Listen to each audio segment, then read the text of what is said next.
Alright, this video is about Yemeni and the monopoly that they have on stores in New York, right?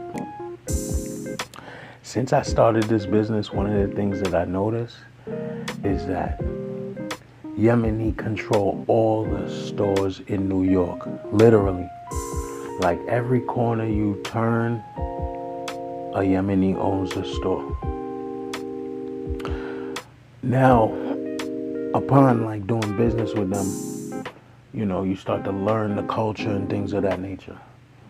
So I started to ask them, like, how long you been doing this? Like, how long you been in this business?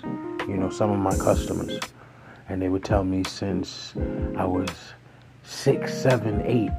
These are the ages that they started in the business. So I found that a bit like intriguing, not for nothing. I thought that was very like interesting, because like most kids here at 6, 7, even 8, 6 to 10, we call it, is pretty much most of their time is consumed with like playing video games or just doing the average kid stuff. But what I notice in the Yemen culture is that these kids are learning the importance of business, how money works, operates on a daily, right? And at 6, 7, they're learning prices, how much to give back in change. You know what I mean? So they're already, by the time they're like 12, 13, these kids are pretty much almost polished, you know what I mean, in the business. Because this is years of them, doing transactions and learning how business operates, But they come up in the business under their father or uncle.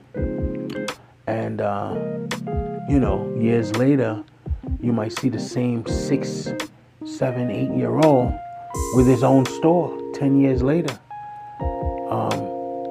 So this is how I realize how certain cultures start to move forward in business, and they find their spaces and places in society.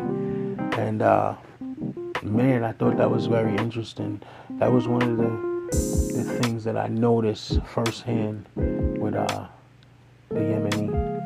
But you guys have a good one. Stay tuned for the next vid. I'm out.